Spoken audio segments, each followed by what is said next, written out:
Hey guys, my name's Louise and I'm a tradeswoman empowerment coach and a heavy vehicle and plant mechanic, trainer and assessor. And today I'm going to talk about just that, being a trainer and assessor.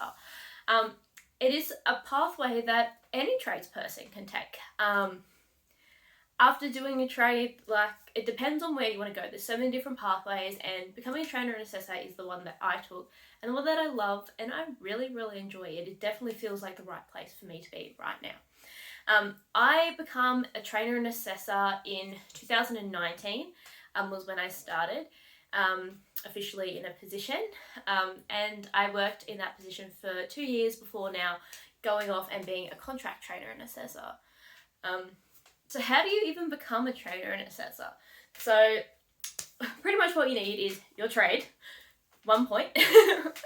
You also need to have at least 5 years experience in your area. So depending on what institute you're going to apply at, sometimes it's 5 years including your apprenticeship time, and some institutes go with 5 years after your apprenticeship time. So I was really lucky. The training institute that I studied at took me 5 years including my apprenticeship. So technically I had been on the tools for about 7 years before I become a trainer and assessor, because it was just like the pathway that I wanted to go on. So 5 years on the tools, including or not including your trade, depending on where you're applying, having a trade. And then you also need to get this thing called a TAE. So it's a cert for in training and assessment. And it is a course that has a mix of practical and theory components and a lot of assessments. The training and assessment certificate 4 is, I would say personally, very theory based, and it doesn't teach you too many techniques on actually training. A lot of the stuff that's in the Cert 4 in training and assessment is kind of the behind the scenes paperwork side of things of training. So the legalities, meeting all the requirements of the assessments, what resources you need, what information needs to be given to the students, like by law kind of stuff. And there's a little bit of training and creating a presentation, but not a lot. For me personally, doing the training course prepared me to do more back-end work than it did prepare me to be in front of a class. In saying that, you do 110% need that to get in front of a class, because that's the rules. And also the information is useful, and especially for me now. So I am personally now an RPL specialist, which is recognition of prior learning. So that's when people can gather up all their evidence, saying that they can do a certain task, which then has a qualification to it. And then, I gather their evidence, then I assess and give feedback on any gap units or any more evidence they need to get to meet those requirements. If you are looking at doing the TAE, so the Cert 4 in Training and Assessment, I would definitely recommend doing it more face-to-face. I did mine it was 2 weeks face-to-face, and then I had a whole heap of assignments that I needed to complete afterwards. So that 2 weeks face-to-face, I learned so much, and there's so many questions, especially because it's all about the documentation and deciphering the documentation, and the language of the training and assessment world is something that you need to learn. It's just a different language of a different industry. Pretty much. So with that, learning the language, so definitely wouldn't. Personally, I do not recommend doing the Certificate 4 in Training and Assessment online solely, because I had personally so many questions and so many things need to be explained to me a few times in different ways, which I don't really think you get from doing like a full online course. But that's just me in general. So pretty much once you get your Cert 4 in Training and Assessment, you can teach any unit that you have. So unit of competency is what we teach. So pretty much they're just like subjects. And then depending on what course you're teaching, depends on what unit of competencies are in there and how many of them are in there. So in the course that I taught for my first job, for my first training job, there was 36 units in that course. So 36 subjects. So that's a lot. It's a lot of things to remember. And to be honest, even the trainers that I was working with that had been training for, one of them had been training for 40 years. The same course, like the same kind of 36 courses over and over again, and still before every course you revise. So you don't need to know everything. You can't possibly have a whole 36 subjects right in the front of your head, like every part of your trade from like first year to the end of it, plus extra in the front of your brain. It's literally not possible. So you don't have to know every single thing to be a trainer and assessor. Studying and prepping is so important because you do teach so many different subjects, and sometimes you get so in depth in something, then you learn so much about that, and then it kind of takes up space for the other things and you forget other things. So then when you go to teach those subjects, you revise on them. So don't stress if you can't remember everything, because that was one of my stresses when I first started. I was like, shit, I don't know everything. You don't need to.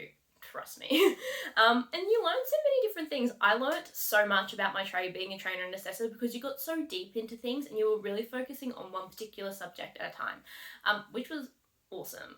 I think I learned so much technically about being a mechanic by being a trainer and assessor.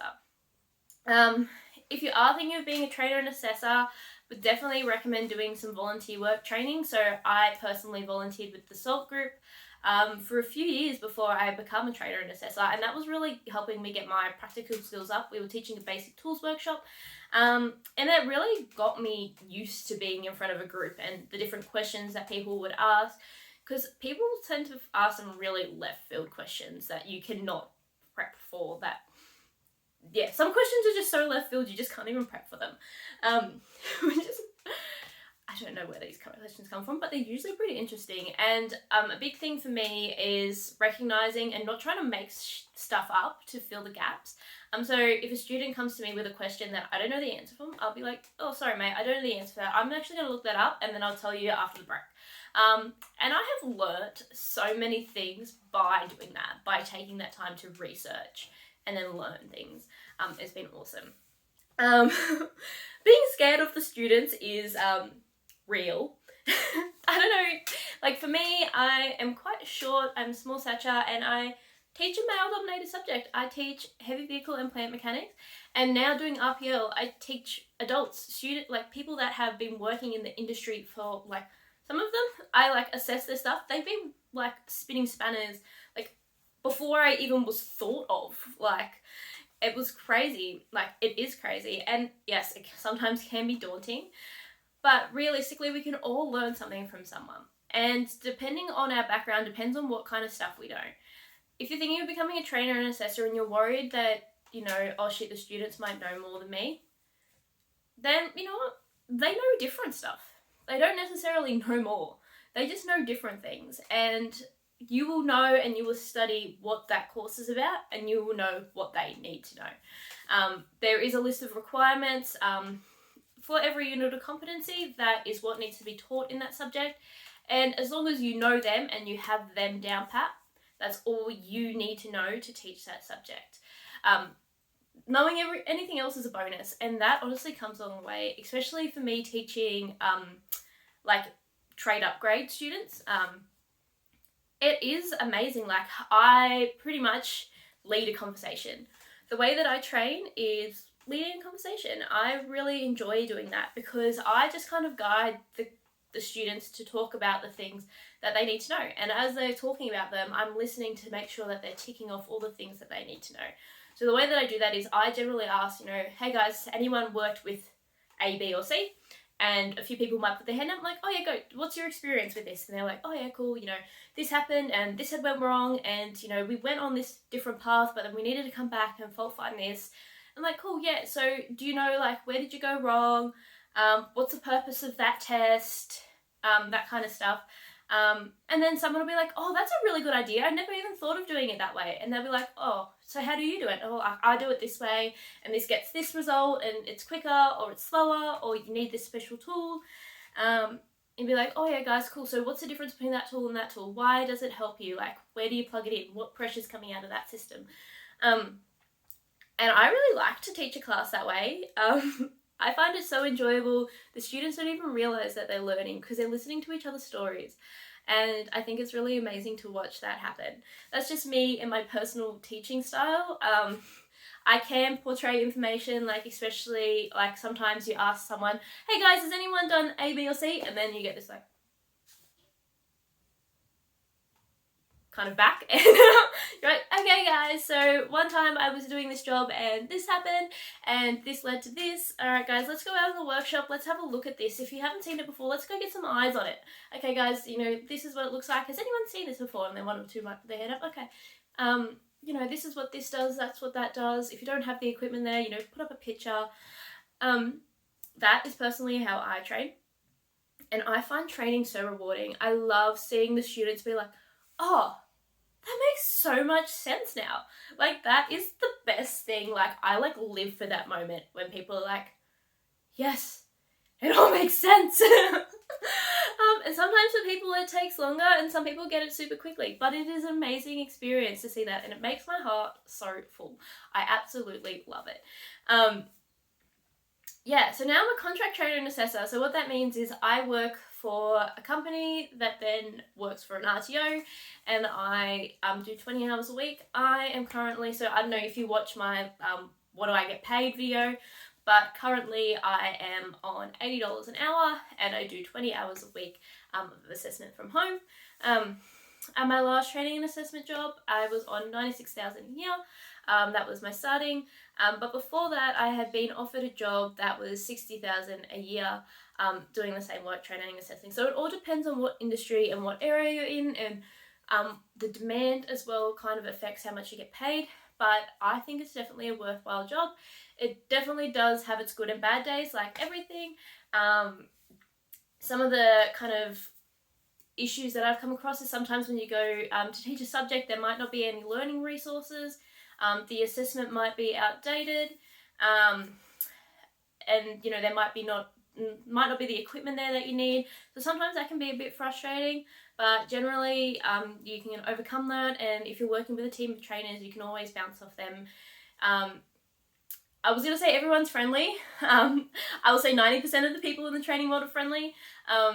I know some amazing people, and if you guys are interested in becoming a trainer and assessor, hell yeah, I would totally support you, and I would love for you to reach out and chat to me, because I would want to tell you, I would want to be totally honest about the good and the bad things and any tips and things that I learned along the way. Like, doing some volunteer training is so important, and I reckon that made all the difference in my transition to becoming a full-time trainer and assessor. Alright guys, so yeah, to become a trainer and assessor, you need your trade. 5 years experience, 5 years including or maybe not including your apprenticeship depending on the institute you're going to. You need your certificate for training and assessment. I personally recommend doing it face-to-face or face-to-face blended with online, not full online. That's my personal opinion. Do some volunteer training. I find that's the easiest way to see if you will like it or not. You know enough. If you can study and if you know your trade and you know how to revise, you know enough. So important, you know enough. Going up and standing in front of a group can be scary, but it is something you can train yourself to overcome, and there is little tips and tricks you can do to get to that point. But you know enough to be standing in front of there and directing class in what they need to know to pass that assessment. Alright guys, so that's the main points from this video. I hope you enjoyed it. Thank you for everyone who voted. I was tossing up between two topics today, and I really appreciate those of you who voted, and I love to really serve you guys. So please, if you would like to reach out to me, if you think I'm the coach for you, please reach out. I would really like to help you level up and find your inner power and totally dominate it, especially if you're a tradeswoman. We need to go out there and conquer the industry, because you know what? Trades are awesome, and I definitely want you to excel there. I've also got my Presenting Tradies Masterclass coming up, so those of you guys who want to get in front of a group and share your story, and if you're thinking of training and assessment, public speaking skills are probably something that you can practice as well, but they do come with time. And if you would like to attend my Presenting Tradies Masterclass, the link is in my bio, and I would love to see you there. Please reach out. I would love to chat to you. Keep on smashing it, guys. Be safe. Have an awesome time.